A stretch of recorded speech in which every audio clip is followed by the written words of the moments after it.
जय जय जय नमोस्तु नमोस्तु नमोस्तु नमो रन्ताणं नमो सिद्धाणं नमो ऐरियाणं नमो वज्रायाणं नमो लोरे सर्वसां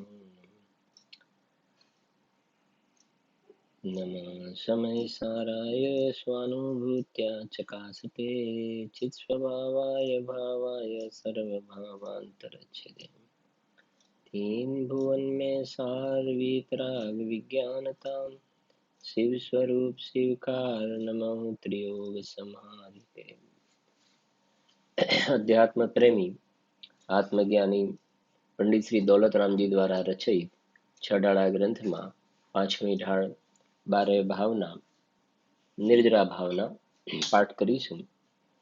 નિજ કાલ પાય વિધિ ઝરના તાસો નિજ કાજન સરના તપ કરી જો કર્મ થી પાવે સોઈ શિવ સુખ દર્શાવે। એ સંબંધમાં આપણે મોક્ષ માર્ગ પ્રકાશકના આધારે અલગ અલગ એંગલથી પડખાથી એનો આપણે સ્વાધ્યાય પણ કર્યો। એક પ્રશ્ન પણ હતો, ત્યાર પછી આજે એક પ્રશ્ન પણ આવ્યો હતો।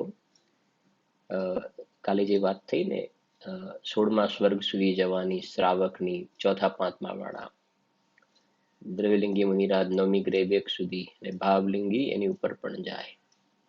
જો સાથે સમજવી કે આજે ત્યાં સુધી જઈ શકે એટલું સમજવું। જેમ શ્રાવક જે છે ચોથા પાંચમા વાળા પહેલા સ્વર્ગથી 16મા સ્વર્ગ સુધી જઈ શકે, એટલે પહેલામાં જાય, ચોથામાં જાય, 8મામાં જાય, 16મા સ્વર્ગ સુધી જઈ શકે ચોથા પાંચમા વાળા। બરાબર છે કે નહીં? એવી રીતે દ્રવ્યલિંગી મુનિરાજ 9મી ગ્રેવ 1 સુધી જઈ શકે। શ્રાવક જે છે એનાથી ઉપર નહીં જાય। દ્રવ્યલિંગી મુનિરાજ ચોથા સ્વર્ગમાં જાય, 8મામાં જાય, 16મામાં જાય, ગ્રેવ 1માં જઈ શકે। બરાબર? એવી રીતે ભાવલિંગી મુનિરાજની જે વાત કરીએ આપણે, ભાવલિંગી મુનિરાજ એ 9મી ગ્રેવ 1 થી ઉપર જે 9 અનુદિશ અને 5 અનુત્તર જે છે, તો સર્વા સિદ્ધિ વગેરે, તો ત્યાં ભાવલિંગી મુનિરાજ એ ત્યાં સુધી જશે ભાવલિંગી મુનિરાજ।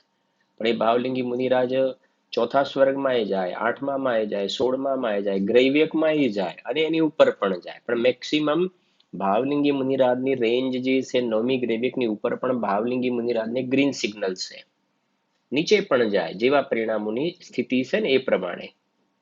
સમજાય છે કે નહીં? ચોથા સ્વર્ગમાં જાય, 8મામાં જાય, દ્રવ્યલિંગી મુનિરાજ 3જા સ્વર્ગમાં જાય। સમજાય છે કે નહીં? તો એ કહે છે એ અંદરમાં પરિણામોની સાથે રિલેશનની વાત છે, પરિણામોની સાથે રિલેશન। પણ મેક્સિમમ જશે તો 9મી ગ્રેવ 1 સુધી દ્રવ્યલિંગી, અને ભાવલિંગી મુનિરાજ એની ઉપર પણ જશે। અને આ પંચમ કાળના હિસાબે વાત કરીએ, અત્યારે પંચમ કાળ ચાલે છે ને, પંચમ કાળ, તો પંચમ કાળની અંદર કોઈ પણ જીવ હશે એ 16 સ્વર્ગથી ઉપર નહીં જાય। શ્રાવક હશે, દ્રવ્યલિંગી મુનિરાજ હશે કે ભાવલિંગી મુનિરાજ હશે, 16 સ્વર્ગથી ઉપર કોઈને એની ઉપરથી જવાને યોગ્ય એવી જાતિના પરિણામ નથી હોતા। સમજાય છે કે નહીં? પંચમ કાળમાં જે પણ ભાવલિંગી મુનિરાજ થયા એ 16 સ્વર્ગ સુધી જશે, 16 સ્વર્ગ સુધી। જેમ કુંદકુંદાચાર્ય, અમૃતચંદ્ર આચાર્ય, ધરસેનાચાર્ય, જયસેનાચાર્ય દેવ, ભૂતબલી દેવ, પુષ્પદન દેવ, તો એ પદ્મ પ્રમલધારી દેવ, પદ્મનંદી મુનિરાજ, તો એ 16 સ્વર્ગ સુધી જશે આ કાળમાં। પરિણામોની એવી જાતિની યોગ્યતા હશે કે એનાથી ઉપર નહીં જાય। બરાબર છે કે નહીં? ચોથા કાળની અંદર જેમ નકુલ અને સહદેવ, તો નકુલ અને સહદેવ ચતુર્થ કાળમાં થયા ને, તો કાળથી કાળ, કોઈ કાળના કારણે નહીં, પણ જીવોની પરિણામની યોગ્યતા એવી હોય છે। નકુલ અને સહદેવ ચોથા કાળમાં થયા, તો સામે એ કહે છે કે પરિણામો એવા હોય છે વિશેષ મંદ કષાયના એવી પ્રકારની પરિણતિ, તો એ જાય છે એ સર્વા સિદ્ધિમાં ગયા। નકુલ અને સહદેવ ભાવલિંગી મુનિરાજ એ સર્વા સિદ્ધિમાં ગયા। કુંદકુંદ આચાર્ય, અમૃતચંદ્ર આચાર્ય વગેરે એ 16 સ્વર્ગ સુધી ગયા પંચમ કાળમાં જે છે ને, તો એ પ્રકારના જીવોના પરિણામ એવા પ્રકારના હોય છે। કોઈ કાળના કારણે, તો નિમિત્ત તરફથી કથન કર્યું કાળનું આપણે, બરાબર છે ને? એવી રીતના ઘણા બધા નિયમો જોવામાં આવે છે। બરાબર? હવે આપણે ગઈકાલે છેલ્લે વાત કરી હતી મેં કે મોક્ષ શાસ્ત્ર ગ્રંથની અંદર જે આપણે નિર્જરાનું પ્રકરણ સમજી રહ્યા છીએ અને મોક્ષ શાસ્ત્રની અંદર જે 9મો અધ્યાય છે, 9મા અધ્યાયની અંદર સંવર નિર્જરાનું પૂરું પ્રકરણ છે, સંવર નિર્જરાનું પ્રકરણ છે. બરાબર છે કે નહીં? તો એ સંવર અને નિર્જરાની એમને ચર્ચા પણ કરી. નિર્જરાની અંદર 12 પ્રકારના તપની વિસ્તારથી તત્વા સૂત્રમાં મોક્ષ શાસ્ત્રની અંદર 12 પ્રકારના 6 બહિરંગ અને 6 અંતરંગ તપની વિસ્તારથી ચર્ચા કરેલી છે. એ જેને વિશેષ રુચિ હોય, જેને અભ્યાસ કરવાની જિજ્ઞાસા હોય, એનો સ્વાધ્યાય કરવો પણ જોઈએ અને એને સમજવું પણ જોઈએ ત્યાં આગળ વિસ્તારથી. અને ત્યાર પછી એમને આ છેલ્લે જે કહ્યું ને પ્રાયશ્ચિત, વિનય, વૈયાવૃત, સ્વાધ્યાય, વિતર્ક અને ધ્યાન, એની એ ચર્ચા પૂરી થયા પછી એમને ત્યાં આ જે ચોથા ગુણસ્થાનથી શરૂ કરીને જે નિર્જરા જે છે એ વિશેષ વધારે જે જોવામાં આવે, અસંખ્યાત ઘણી નિર્જરા જોવામાં આવે એવા પ્રકારના પાત્રની અપેક્ષાના ક્રમ બતાવ્યા છે, જે મોક્ષશાસ્ત્રમાં પણ છે. એ સિવાય સ્વામી કાર્તિકે અનુપ્રેક્ષા ગ્રંથ, કાર્તિકે સ્વામી રચેલો ગ્રંથ છે, એની અંદર આપ નિર્જરા ભાવનાનો સ્ટડી કરશો તો નિર્જરા ભાવનાની અંદર 106, 107 ને 108 નંબરની અંદર પણ એની વાત કરેલી છે. અને સમ્યક જ્ઞાન ચંદ્રિકા જે ગ્રંથ છે, ટોડરમલજી સાહેબે જે ટીકા લખી ગોમટસાર ઉપર, એમાં જીવકાંડની અંદર એની ગાથાની ચર્ચા આવે છે. ગોમટસાર જીવકાંડમાં ગાથા નંબર જરાક હું તમને હમણાં કહી દઉં મળે એટલે. તો એ પ્રમાણે જીનવાણીની અંદર આ પ્રકારનો આધાર જોવામાં આવે છે. તમે જરાક મોક્ષશાસ્ત્ર ગ્રંથ ખોલજો, મોક્ષશાસ્ત્ર ગ્રંથ તત્વાસૂત્ર, અને એની અંદર અને જરા નોટ પેન પણ સાથે રાખજો. આપણે એક થોડુંક સરળ કરીને નાના પોઈન્ટ લખાવી દઈએ છીએ એટલે આપણને થોડુંક ખ્યાલ પણ આવશે. તમે લખજો ચોક્કસથી. બરાબર? જો 9મા નંબરમાં 9મો અધ્યાયમાં 45 નંબરનું સૂત્ર છે. મારામાં પેજ નંબર 594 છે, 594 નંબરનું પેજ છે. બરાબર? એની અંદર જો તમે હેડિંગ લખી છે પાત્રની અપેક્ષાએ નિર્જરામાં થતી નિર્ણય, હેડિંગ લખજો. હું લખાવું છું જરાક, હેડિંગ લખજો. પાત્રની અપેક્ષાએ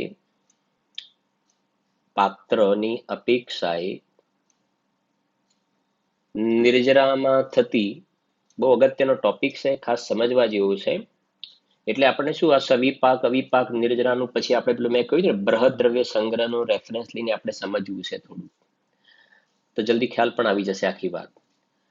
પાત્રની અપેક્ષાએ નિર્જરામાં થતી ક્રમશઃ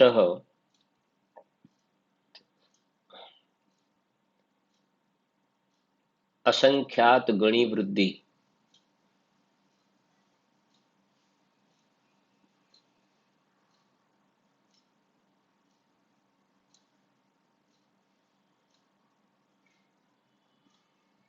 બરાબર? પાત્રની અપેક્ષાએ નિર્જરામાં થતી ક્રમશઃ અસંખ્યાત ગણી વૃદ્ધિ.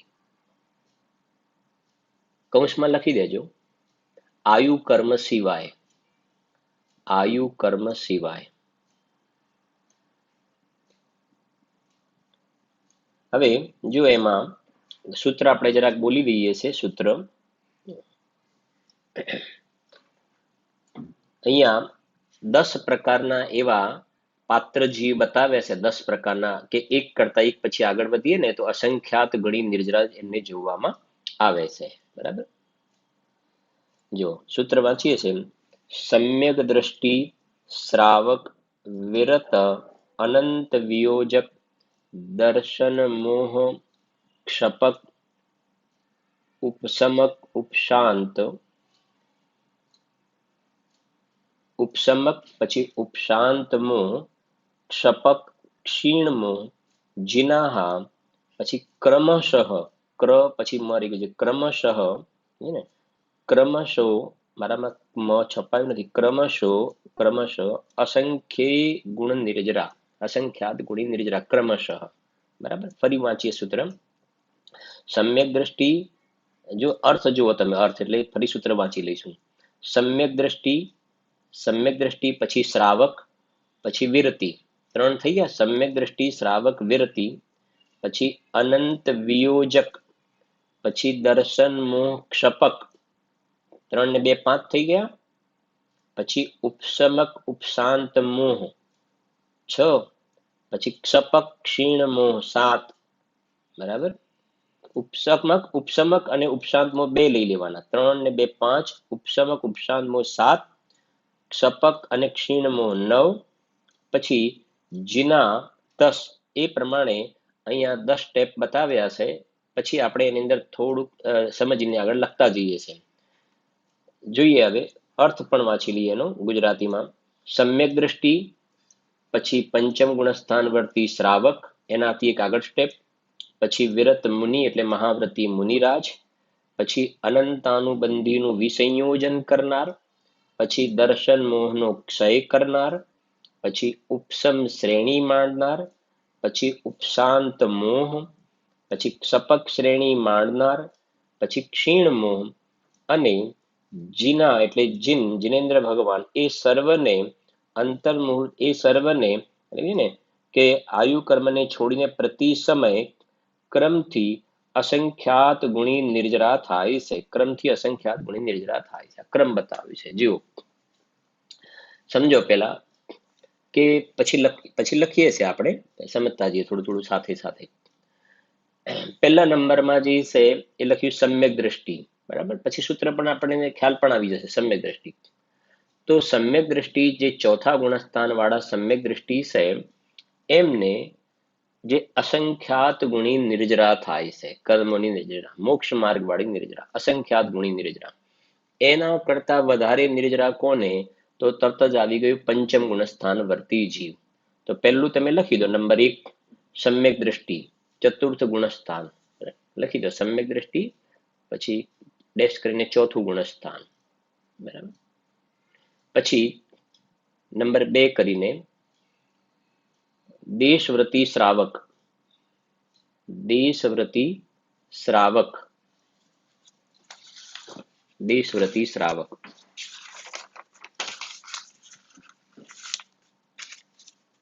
બરાબર, એનું ગુણસ્થાન થઈ જશે પાંચમું. બરાબર, પછી લખો મહાવ્રતી મુનિરાજ, 3 નંબરમાં મહાવ્રતી મુનિરાજ. બરાબર, તો આ જે છે ને એમાં છઠ્ઠું સાતમું 2 ગુણસ્થાન લઈ લેવાના. છઠ્ઠું સાતમું 2 ગુણસ્થાન એટલે ચોથું આવી ગયું, પાંચમું આવી ગયું, છઠ્ઠું સાતમું ગુણસ્થાન આવી ગયું મહાવ્રતી મુનિરાજ. ખૂબ સમજો, ખૂબ ઇન્ટરેસ્ટિંગ વિષય છે જરાક. એટલે ચોથા વાળાની વાત થઈ ગઈ. એના કરતા અસંખ્યાત ગણી નિર્જરા પાંચમા વાળાની, દેશવ્રતી શ્રાવકની, એના કરતા અસંખ્યાત ગણી નિર્જરા મહાવ્રતી મુનિરાજની, છઠ્ઠા સાતમા ગુણસ્થાનમાં ઝૂલવા વાળા. બરાબર છે ને? હવે એના કરતા અસંખ્યાત ગણી વધારે નિર્જરા તો કોને? તો લખો ચોથા નંબરમાં અનંતાનુબંધીની વિસંયોજના કરનારને. લખો અનંતાનુબંધી કસાયની, અનંતાનુબંધી કસાયની વિસંયોજના કરનારને. વિસંયોજના કરનારને. હવે આ શું છે? અનંતાનુબંધીની વિસંયોજના એ શું છે જરા બરાબર સમજીએ જરા. કે આપણે 4 ચોકડી ભણ્યા છે ને, અનંતાનુબંધી, અપ્રત્યાખ્યાન, પ્રત્યાખ્યાન અને સંજ્વલન. હવે જ્યારે વિસંયોજના શબ્દ આવે ને, અનંતાનુબંધીની વિસંયોજના કરનાર, એટલે જે અનંતાનુબંધી જે કષાય કર્મના જે પરમાણુઓ છે ને, અનંતાનુબંધી કષાયના જે પરમાણુઓ છે, કર્મ પરમાણુ, એ અનંતાનુબંધીની વિસંયોજના કરવી. એટલે આના જે પરમાણુઓ છે એને અપ્રત્યાખ્યાન, પ્રત્યાખ્યાન, સંજ્વલન, અપ્રત્યાખ્યાન, પ્રત્યાખ્યાન, સંજ્વલન, એ કહે છે કે એ કષાય રૂપે આ પરમાણુ એ રૂપે ટ્રાન્સફર થઈ જાય. આ નીકળી ગયું, પણ આના પરમાણુ આની અંદર મળી ગયા, આમાં મળી ગયા. એક પ્રકારથી સંક્રમણ સમજો. બરાબર છે? વિસંયોજના. બરાબર છે ને?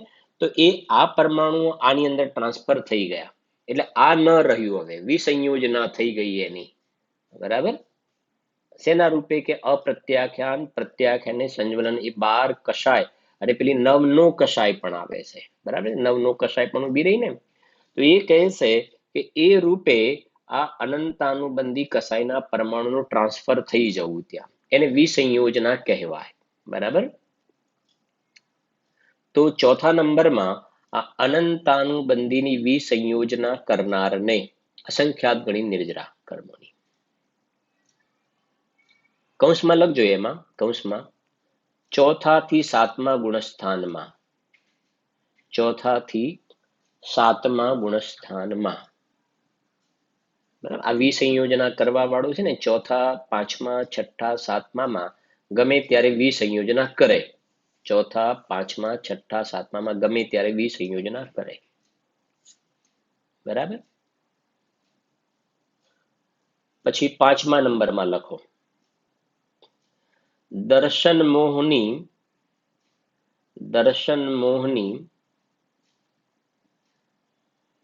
ક્ષપણા કરનારને, દર્શન મોહની ક્ષપણા કરનારને, ક્ષપણા એટલે ક્ષય કરી કાઢવો, દર્શન મોહની ક્ષપણા કરનારને, એમાં પણ કૌંસમાં લખો, ચોથાથી સાતમા ગુણસ્થાને, ચોથાથી સાતમા ગુણસ્થાને, બરાબર.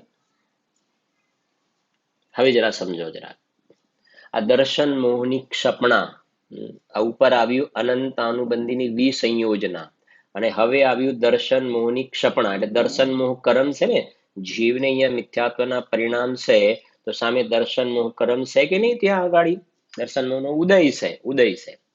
હવે સમજજો, આપણે અત્યારે જે ટોપિક ચાલી રહ્યો છે ને, એ અસંખ્યાત ગુણી નિર્જરા વાળો ટોપિક ચાલે છે, ઠીક છે, બરાબર. શાંતિથી સમજજો આખું પ્રકરણ. એટલે આ ચોથો અને પાંચમા નંબરનો જે પોઈન્ટ લીધો ને, ચોથો ને પાંચમો, અનંતાનુબંધીની વિસંયોજના કરવું અને દર્શન મોહની ક્ષપણા, એટલે આ જે સાયિક સમ્યક્ત્વ પ્રગટ કરવા જઈ રહેલા જીવની વાત છે. સાયિક સમ્યક્ત્વ પ્રગટ કરવા જઈ રહેલો જીવ, ફરીથી રિપીટ કરું, સમજો. ત્રણ પ્રકારના સમ્યક દર્શન તો આપણને ખ્યાલ છે, ત્રણ પ્રકારના સમ્યક દર્શન, ઉપસમ સમ્યક દર્શન, પછી બીજું ક્ષયોપસમ સમ્યક દર્શન, અને ત્રીજું ક્ષાયિક સમ્યક દર્શન. થોડું ધ્યાનથી સમજશો તો 2 મિનિટમાં સરળ થઈ જશે તમને. ફરીથી કહું છું, સમ્યક દર્શનના કેટલા પ્રકાર? 3 પ્રકાર, ઠીક છે ને? કયા કયા? ઉપસમ સમ્યક દર્શન, ક્ષયોપસમ અને ક્ષાયિક. જીવને સૌથી પહેલા નંબરમાં જ્યારે પણ સમ્યક દર્શન થાય, જ્યારે પણ સમ્યક દર્શન થાય, અનાદિકાળથી સમજો આ જીવને સમ્યક દર્શન નથી થયું. જ્યારે પણ આ જીવને સમ્યક દર્શન થાય, તો સૌથી પહેલા નંબરમાં ઔપશમિક સમ્યક દર્શન થાય, યાદ રાખવાનું. ઔપશમિક, ધર્મની શરૂઆત અહીંયાથી થાય, ઔપશમિક સમ્યક દર્શન. આટલું ક્લિયર? ઔપશમિક સમ્યક દર્શન સૌથી પહેલું આ થાય. અને જે આપણે સૌથી પહેલું લખ્યું છે ને, ચોથું ગુણસ્થાન અસંખ્યાત ગણી નિર્જરા, તો આ જીવ જ્યારે ચોથું ગુણસ્થાન પ્રગટ કરે છે ને, એ વખતે અસંખ્યાત ગણી નિર્જરા, બરાબર. આટલું ક્લિયર? આગળ જરાક વધુ છું. બીજા નંબરમાં આપણે સમ્યક્ત્વ બોલ્યા, ક્ષયોપસમ સમ્યક્ત્વ. શું બોલ્યા? ક્ષયોપસમ સમ્યક્ત્વ, ક્ષયોપસમ સમ્યક્ત્વ, ઠીક છે. હવે ત્રીજા નંબરનું સમ્યક્ત્વ છે ક્ષાયિક સમ્યક્ત્વ, ક્ષાયિક સમ્યક્ત્વ. આ ક્ષયોપસમ અને ક્ષાયિક, આ ઉપસમ, ક્ષયોપસમ ને ક્ષાયિક, આ ક્ષાયિક સમ્યક્ત્વમાં સમજો જરાક. જે ક્ષાયિક સમ્યક્ત્વની અંદર જે કર્મ જે સત્તામાં પડેલા હોય ને, સત્તામાં હોય તો પછી ઉદયમાં આવે. પણ આ ક્ષાયિક સમ્યક દ્રષ્ટિ એવો પુરુષાર્થી જીવ છે કે કર્મ સત્તામાં પડેલા હોય ને તો પણ ખેરવી નાખે છે. આ નિર્જરા આપણે ભણી રહ્યા છીએ, સત્તામાં પડેલા કર્મ ખેરવી નાખે. એક ક્ષાયિક સમ્યક દર્શન. જુઓ, સમજો જરા. શ્રેણિક રાજાને આપણે લઈએ છીએ, ક્લિયર થઈ જાય. શ્રેણિક રાજાને, શ્રેણિક રાજાને યશોધર મુનિરાજના પેલા ગળામાં સર્પ નાખ્યો, ઉપસર્ગ કર્યો, 7મી નરકની આયુ બાંધી, નરકાયુ બાંધી. 3 દિવસ પછી જ્યારે રાણીને ચીરનાને વાત કરી કે તારા સાધુ જંગલમાં મળ્યા હતા ને મેં આમ કર્યું. અરે કે છે તમે આવું શું કરી નાખ્યો, અનર્થ કરી નાખ્યો. અરે કે છે દોસ્ત ક્યાંય ચાલ્યા ગયા છે, થોડા બેઠેલા રહો. તો કે છે કે નહીં, જૈનોના સાધુ એમના પર ઉપસર્ગ થાય ને તો સ્વયં પોતે ઉપસર્ગ દૂર કરે નહીં, અને એ પોતે વિશેષ આરાધનામાં મગ્ન થઈ જતા હોય છે, ઉપસર્ગ જાતે દૂર કરીને જાય નહીં. તો હોતું હશે શ્રેણિક રાજા કે અરે ક્યાંય જતા રહ્યા છે, કે જોવા માટે જાય છે બંને જંગલમાં. જઈને જોવે છે તો મુનિરાત એ પ્રમાણે છે, અને સર્પ લાગેલો છે, કીડીઓ મરેલો સર્પ હતો ને, કીડીઓ કેટલી ચટકા ભરી રહી છે. ઉપસર્ગ બંને દૂર કર્યો. શ્રેણિક રાજાની અંદરમાં પશ્ચાતાપના પરિણામ થયા, અને એ જીવે બંનેને શ્રેણિક રાજાએ ધર્મ વૃદ્ધિના આશીર્વાદ આપ્યા, ધર્મોપદેશ આપ્યો, અને શ્રેણિક રાજાએ સમ્યક દર્શન પ્રગટ કર્યું.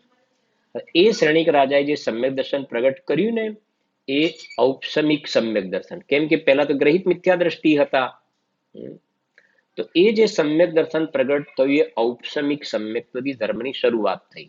સમજો, ઔપસમિક સમ્યક દર્શન, જેને પ્રથમ ઉપસમ સમ્યક દર્શન પણ કહેવાય. વધારે આપણે બહુ નથી કરતા. ઔપસમિક સમ્યક દર્શન થયું. પછી ઔપસમિક માંથી એમને ક્ષાયોપસમિક સમ્યક દર્શન થયું. ક્ષાયોપસમિક, ઠીક છે. ઔપસમિક સમ્યકનો કાળ અંતર મુહૂર્તનો જ હોય છે, એનાથી વધારે એનો કાળ નથી હોતો. ક્ષાયોપસમિક સમ્યક દર્શન થયું. પછી એ શ્રેણિક રાજા ભગવાન મહાવીર સ્વામીના સમોશરણમાં ભગવાનની દિવ્ય ધ્વનિ સાંભળતા હતા ને, અને એ વખતે એમને ભગવાન મહાવીર સ્વામીની દિવ્ય ધ્વનિનું શ્રવણ કરતા એમના પરિણામ એટલા વિશુદ્ધ થયા. હવે સમજો, એમને ઉપસમ સમ્યક દર્શનમાં પેલું દર્શન મોહ કર્મ દબાયેલું હતું. દર્શન મોહ કર્મ દબાયેલું હતું. ક્ષયોપસમ સમ્યક દર્શનની અંદર પણ એ દર્શન મોહ કર્મના જે 3 ટુકડા થાય એની અંદર મિથ્યાત્વ, સમ્યક પ્રકૃતિ. તો એ મિથ્યાત્વ અને સમ્યક પ્રકૃતિ જે કહેવાય ને, સમ્યક પ્રકૃતિ ઉદયમાં આવે છે એટલે ક્ષયોપસમની રચના થાય છે. પણ પેલા મિથ્યાત્વ અને જે સમ્યક મિથ્યાત્વના પરમાણુ સત્તામાં તો પડેલા છે. હજુ આ ત્રણેયના પરમાણુ સત્તામાં તો છે, સત્તામાં પડેલા છે, બરાબર સમજો. અને ક્ષાયિક સમ્યક દ્રષ્ટિ કેવો પુરુષાર્થ કરે છે સમજો. ક્ષાયિક સમ્યક એ પેલા સત્તામાં પડેલા હોય તો ઉદયમાં આવે, સમજાય છે કે નહીં? ઉદયમાં આવે. પણ એના કરતા બેસ્ટ ઉપાય એવો કરે કે જે સત્તામાં પડેલા હોય ઉગ્ર પુરુષાર્થ દ્વારા એને ખેરવી નાખે, એનો ક્ષય કરી નાખે. ક્ષપણા શબ્દ આવે ને, એનો ક્ષય કરી નાખે. એટલે પેલી અનંતાનુબંધી કસાયનું વિસંયોજન કરી નાખે. પેલી બાકીની 12 કસાયમાં ટ્રાન્સફર કરી નાખે. 12 કસાયમાં ટ્રાન્સફર કરી નાખ્યું એનું કામ પતાવી દીધું. અનંતાનુબંધીનું 12માં ટ્રાન્સફર કરી દીધું. અને આ જે સત્તામાં પડેલું કર્મ હતું, સત્તામાં એનો ક્ષય કરી નાખ્યો. એટલે આ બાજુ ક્ષાયિક સમ્યક દર્શન. પછી જિંદગીમાં ક્યારેય પણ એ દર્શન નો કર્મ પાછું ઉદયમાં ન આવે, પડી ના જાય. કે સમ્યક્ત્વ પડી ગયું. એ ઉપસમ સમ્યક્ત્વ અને ક્ષયોપસમ સમ્યક્ત્વ વાળા પડી જાય એવું બને, પડી જાય એમ બને. ક્ષાયિક જે થાય ને ક્યારે પડે નહીં. ક્ષાયિક સમ્યક દ્રષ્ટિ ક્યારેય ના પડે. એ પડવાનો ચોથા ગુણસ્થાનથી નીચે ક્યારેય ના આવે. તો શ્રેણિક રાજાએ ક્ષાયિક સમ્યક્ત્વ પ્રાપ્ત કર્યું. ક્ષાયિક સમ્યક્ત્વ, અને ક્ષાયિક સમ્યક્ત્વ લઈને ગયા નરકમાં. પહેલી નરકમાં ગયા ને, લઈને ગયા સાથે, પડે નહીં. કેમ કે દર્શન મોહનો ક્ષય કરી કાઢ્યો. આ નિર્જરાની વાત આપણે સમજી રહ્યા છીએ ને. આપણે નિર્જરાની વાત, અસંખ્યાત ગણી નિર્જરા, અસંખ્યાત ગણી નિર્જરા. ઇન્ટરેસ્ટિંગ ટોપિક છે, સમજવા જેવો જરાક. આ 3 સમ્યક્તની વાત આવી ને, થોડી સાંભળો જરાક. ઉપસમ, ક્ષયોપસમ, ક્ષાયિક. ગુરુદેવ શ્રી અહીંયાથી ગયા ને, તો ઉપસમ ને ક્ષયોપસમ લઈને ગયા. અત્યારે આ પંચમ કાળમાં કોઈને ક્ષાયિક સમ્યક દર્શન નહીં થાય. પંચમ કાળમાં કેમ? કેમ કે ક્ષાયિક સમ્યક દર્શન કેવલી અને શ્રુત કેવલીના પાદમૂલમાં થાય. કેવલી, શ્રુત કેવલીના પાદમૂલમાં થાય. કુંદ આચાર્ય, અમૃતચંદ્ર આચાર્ય દેવ પણ અહીંયાથી ક્ષયોપસમ સમ્યક્ત્વ લઈને ગયા. ક્ષયોપસમ સ્વર્ગમાં ગયા. ક્ષાયિક કેવલી, શ્રુત કેવલીના પાદમૂલમાં. તો શ્રેણિક રાજાને તો મહાવીર ભગવાનના સમોશરણમાં ગયા ને, તો કેવલીના પાદમૂલમાં. એના કારણે નહીં, પણ એવા પરિણામોની વિશુદ્ધિને એવો નૈમિત્તિક સંબંધ છે. નિમિત્ત કોઈ નિમિત્ત કરાવે છે એમ નહીં. અહીંયા નિમિત્તનું જ્ઞાન કરાવ્યું છે કે પરિણામોની વિશુદ્ધિનો એવો ત્યાં યોગ જોવામાં આવે છે. થાય છે તો પોતાના પરિણામોની વિશુદ્ધતાથી. એક વાત બીજી સાથે કરું જરાક. એક જોડણીક સાહિક શબ્દ તમે સાંભળ્યો છે, જોડણીક સાહિક.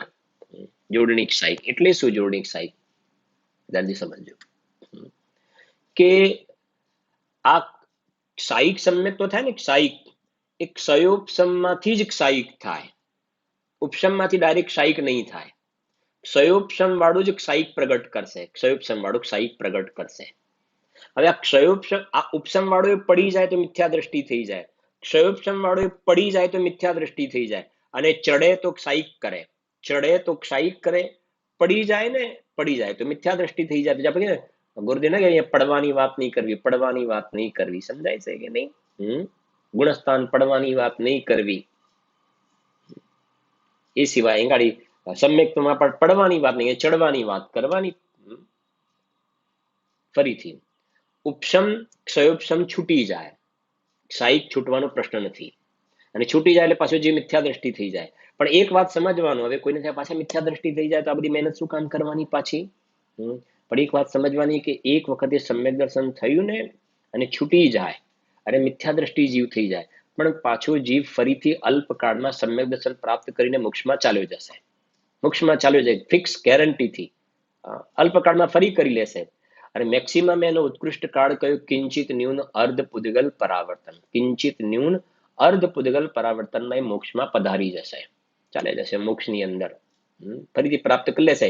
એ ફરીથી છે ને સમ્યક દર્શન પ્રાપ્ત કરશે, ક્ષયોપશમ અને ઉપશમ, અથવા તો ક્ષયોપશમ અને ડાયરેક્ટ ક્ષયોપશમ પ્રાપ્ત કરે, અથવા તો ઉપશમ કરીને ક્ષયોપશમ, પણ ક્ષયોપશમમાંથી પછી સાહિક પ્રગટ કરી લેશે. સાહિક પ્રગટ કરી અને કર્મને ખેરવીને આગળ વધતા વધતા, જે આપણે ભણી રહ્યા છીએ ને, કર્મોને ખપાવતા ખપાવતા કેવલ જ્ઞાન પ્રાપ્ત કરીને મોક્ષમાં ચાલ્યા જશે. સમજાય છે કે નહીં? જેની પછી છૂટી જાય ને અને પછી મિથ્યા દ્રષ્ટિ થઈ જાય ને, સાદી મિથ્યા દ્રષ્ટિ કહેવાય, સાદી મિથ્યા દ્રષ્ટિ. અને એકને ક્યારેય થયું જ નથી એ અનાદિ મિથ્યા દ્રષ્ટિ કહેવાય, અનાદિ મિથ્યા દ્રષ્ટિ કહેવાય. એટલે આપણે ક્યારેક કહીએ ને કોઈ સાદી મિથ્યા દ્રષ્ટિ પણ અત્યારે હોઈ શકે, બની શકે છે, સમજાય છે કે નહીં? સાદી મિથ્યા દ્રષ્ટિ પણ હોઈ શકે. કેમ કે સમ્યક તો છૂટ્યા પછી જીવ સંસારમાં ક્યાંય ને ક્યાં રખડી શકે છે, પછી કરી લે વાત અલગ છે. નરકમાં ચાલ્યો જાય, પાછા પરિણામ બગડી જાય તો નિગોદમાં ચાલ્યો જાય, નરકમાં ચાલ્યો જાય, નિગોદમાં ચાલ્યો જાય. સમ્યક દર્શન થઈને વમન થઈ ગયું, પાછો પડી ગયો ને, તો બધું ભૂલી ગયો ને પાપ કરવા લાગ્યો ને ચાલ્યો જાય. તમારે જોવું છે મોક્ષમાં પ્રકાશક? ખોલો 1 મિનિટ, તમને બતાવું કે તમને એમ થાય કે આવું હોય, છૂટી જાય તો.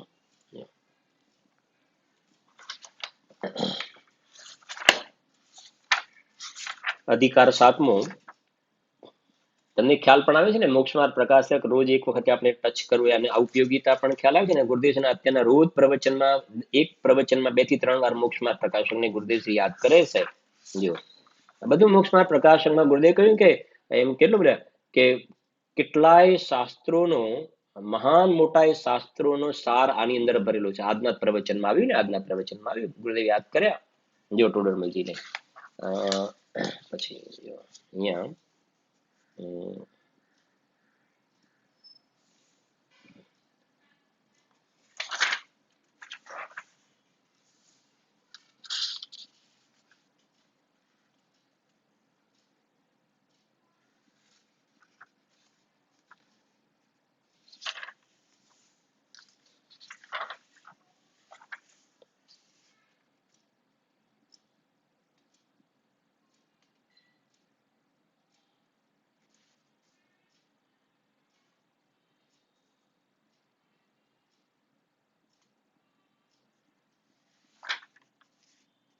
હા જુઓ, અહીં આવી જાય પેજ નંબર 272, 272 પેજ.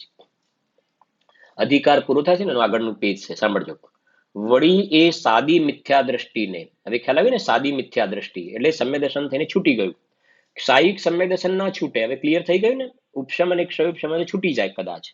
જો વળી એ સાદી મિથ્યા દ્રષ્ટિને થોડો કાળ મિથ્યાત્વનો ઉદય રહે તો બાહ્ય જૈનીપણું નષ્ટ થતું નથી, તત્વોનું અશ્રદ્ધાન પ્રગટ થતું નથી, તથા વિચાર કર્યા વિના જ અથવા અલ્પ વિચારથી તેને ફરી સમ્યક્ત્વની પ્રાપ્તિ થઈ જાય છે.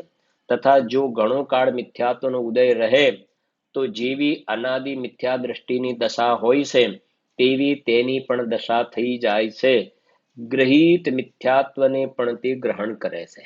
ગ્રહિત એ કુદેવાદીને પણ માનવા લાગે, મંત્ર તંત્ર પોતે એનો સાધુ પણ થઈ જાય અને એના બીજા ચેલા પણ થઈ જાય, આવું એ બની જાય. જો ગ્રહિત મિથ્યાત્વને પણ તે ગ્રહણ કરે છે તથા લખીજો નિગોદ આદિકમાં પણ રખડે છે કે નિગોદ આદિકમાં પણ રખડે છે.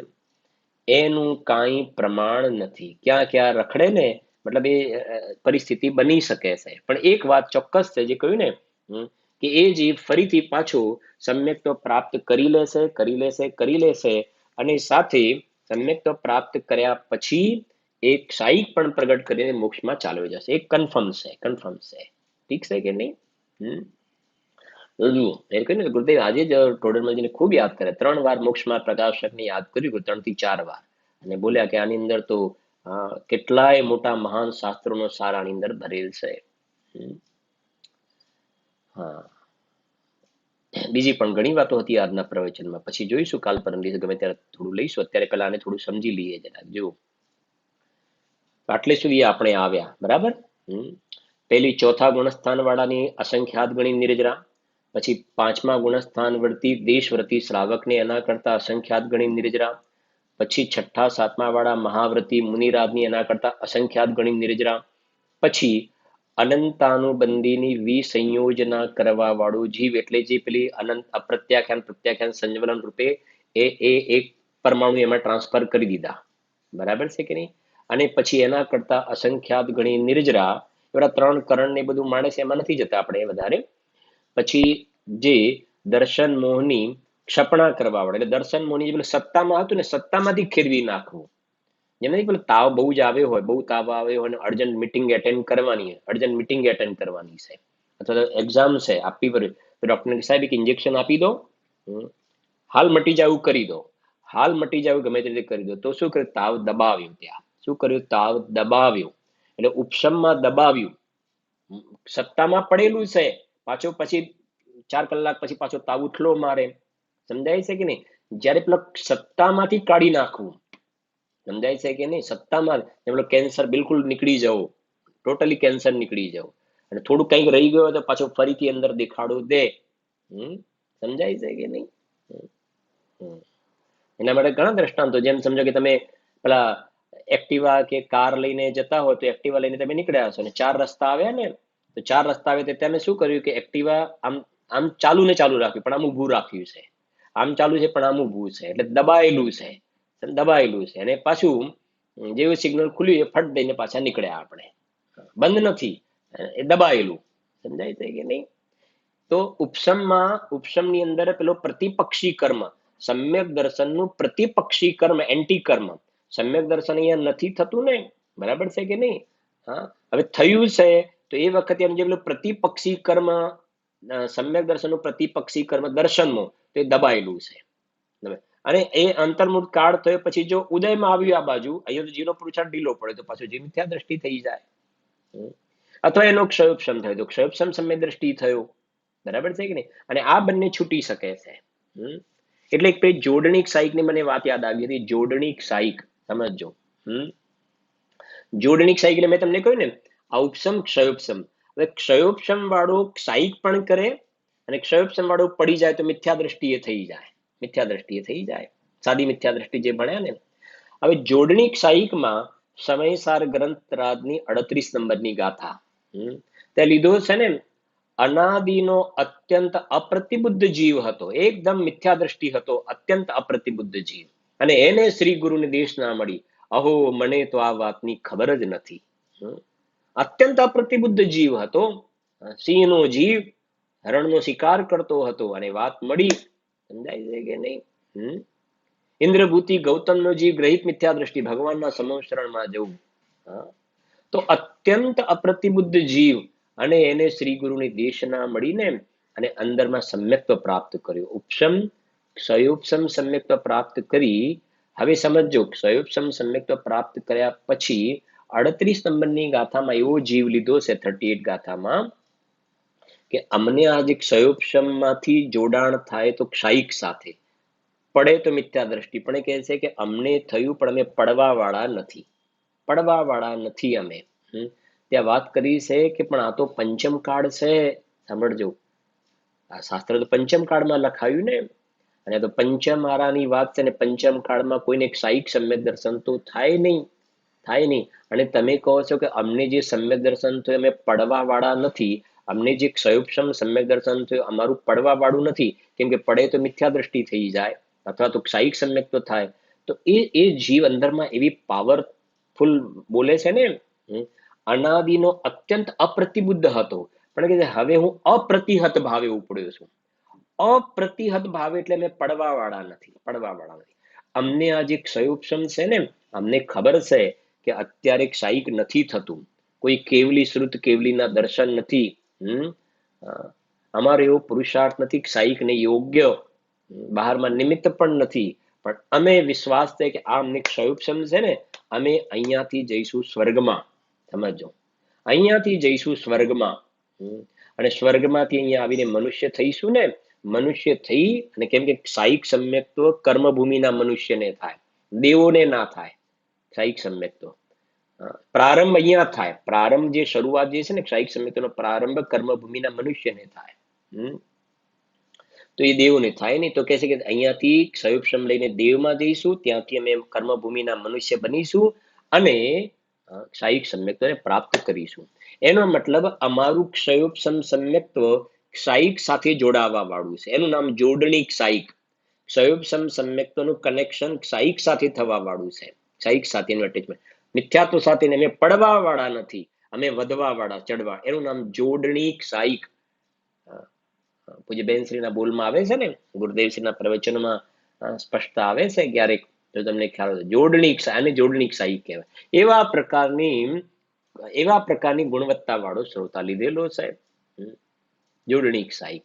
ઠીક છે, એટલે હવે આટલું ખ્યાલ ને, ક્ષાયિક થાય એટલે ચોથું ગુણસ્થાન પ્રગટ થયું, પછી એ પડે નહીં, એ પડે નહીં, કર્મોનો ક્ષય કરી કાઢ્યો, ક્ષય કરી કાઢ્યો ને, બસ હવે છે જ નહીં. પછી પેલું સત્તામાં પડેલું હોય, ક્ષયોપશમ હોય, તો પાછું ઉદયમાં આવે અને પાછો દેખાડો દે ને પાછો પડી જાય, એ નીકળી જ ગયું, એનો રસ્તો જ કાઢી નાખો, ક્લિયર કરી દો રસ્તો. એ આપણે શ્રેણીમાં પણ આવશે, જોઈએ છે શ્રેણીની અંદર પણ એવા પ્રકારની ચર્ચા આવશે. ઉપશમ શ્રેણીને ક્ષપક શ્રેણી, ઉપશમમાં દબાય છે અને ક્ષપકમાં ક્ષય જ. એમ નથી કહેતા કે પેલો કોઈ દુશ્મન ઉપર ચડાઈ કરી અને દુશ્મન રાજાને જીતી લીધો, અને જીતીને એ જીતેલો રાજા જે છે ને, એને દબાઈને રાખ્યો છે, તો કાલે ઉઠલો પણ મારે, પાછો ઉઠલો પણ મારે, પણ કે જે રાજા જોઈએ જ નહીં, હવે એ રાજા જોઈએ જ નહીં, દુશ્મનનો રાજા હોય તો કાલે ટેન્શન ને, હોય તો ટેન્શન. એવી રીતે કહે છે, આ કર્મો દબાયેલા નહીં, કર્મોનો ક્ષય જ કરી નાખવો જોઈએ. કર્મોનો ક્ષય એટલે નહીં કહેતા ઘાતી કર્મ જીને નાશ કરી પાયો કેવલ રા, કર્મોનો ક્ષય થઈ જાય. ક્ષય ઉપશમ ક્ષયોપશમ બધી કર્મની અવસ્થા હોય છે ને. આ મનુષ્ય પર્યાય એની અંદર આવો અવસર પડ્યો છે, આ બધું થોડુંક જીવન આમાં જ લગાવવું જોઈએ, થોડું શું કામ આમાં જ જીવન લગાવવું જોઈએ. આવશે આપણે દ્રવ્ય સંગ્રહમાંથી, બૃહદ દ્રવ્ય સંગ્રહમાંથી લઈશું ને. જીનવાણીનો મહિમા બતાવ્યો છે, કેવી ઉપયોગીતા છે સ્વાધ્યાયની. જો ત્યાં લખ્યું છે, પેલું પેટની અંદર જૂનો મળ જામી ગયો હોય ને એને મટાડવા માટે હરડી વગેરે લે ને, આ જીનવાણી જે છે ને, આ બધા કર્મો જે ચોટેલા છે ને, એને મટાડવાની ઔષધિ છે. આવશે એમાં આપણે થોડી વાત બૃહદ દ્રવ્ય સંગ્રહમાંથી નિર્જરાની ચર્ચા કરીશું ને. હવે જુઓ, સમજજો, ચોથા નંબરમાં આપણે આવે ને અનંત અનુબંધીની વિસંયોજન, એટલે ટ્રાન્સફર કરી નાખ્યું. પછી દર્શન મોહની ક્ષપણા કરનારને, ક્ષય કરનાર, એ પણ ચોથું થી સાતમું ગુણસ્થાન, ચોથાથી સાતમા ગુણસ્થાનમાં. હવે ખાસ સમજજો જરા ધ્યાનથી, આ જે ચોથું ને પાંચમો પોઈન્ટ લખે ને, ચોથો પાંચમો પોઈન્ટ, એની અંદર બરાબર સમજવું. પહેલું ગુણસ્થાન છે ને અવ્રત સમ્યક દ્રષ્ટિ, ચોથા ગુણસ્થાન વાળો, ધ્યાનથી સમજ, ચોથા ગુણસ્થાન, ચોથા.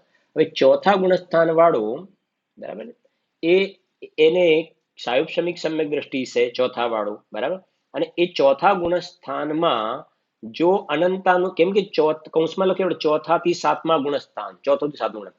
હવે જ્યારે પણ અનંતાનુબંધીની વિસંયોજના કરે, અને દર્શન મોની ક્ષપણા કરે. વિસંયોજના કરશે તો જોડે ક્ષપણા પણ કરશે. વિસંયોજના કરી અને ક્ષપણા કરી નાખશે. એટલે સમજો, ચોથા ગુણસ્થાનમાં બહુ ક્લિયર થઈ જશે તમને. ચોથા ગુણસ્થાન વાળો જીવ છે એને ક્ષયોપશમમાંથી ક્ષાયિક પ્રગટ કરવું છે, તો પહેલા એને અનંતાનુબંધીની વિસંયોજના કરી. વિસંયોજના કરી અને પછી દર્શન મોની ક્ષપણા કરી. એટલે ચોથા ગુણસ્થાનમાં ક્ષાયિક સમ્યક દ્રષ્ટિ થઈ ગયો. ચોથા ગુણસ્થાનમાં ક્ષાયિક સમ્યક દ્રષ્ટિ થઈ ગયો. બરાબર છે કે નહીં? હવે કોઈ જીવ એવો છે કે ચોથામાં ક્ષાયિક ના થયું, પણ એ ચોથામાંથી પાંચમામાં આવ્યો, દેશવ્રતિ શ્રાવક થયો. દેશવ્રતિ શ્રાવક પંચમ ગુણસ્થાન વર્તી. પંચમ ગુણસ્થાનમાં આવ્યો ને, પછી પંચમ ગુણસ્થાનમાં આવ્યા પછી એ છે ક્ષાયુપશમિક સમ્યક દ્રષ્ટિ. ક્ષાયુપશમિક સમ્યક દ્રષ્ટિ, બરાબર. અને ક્ષાયુપશમિક સમ્યક દ્રષ્ટિ છે. હવે એને કેવલી શ્રુત કેવલીના પાદમૂળની અંદર ક્ષાયિક માટે પુરુષાર્થ કર્યો. ચોથાથી સાતમું લખ્યું છે. અને ક્ષાયુપશમિકમાંથી ક્ષાયિક થાય. આ તમારે ક્યાંક લખો તો લખી દેજો, ક્ષાયુપશમિકમાંથી ક્ષાયિક થાય. બરાબર.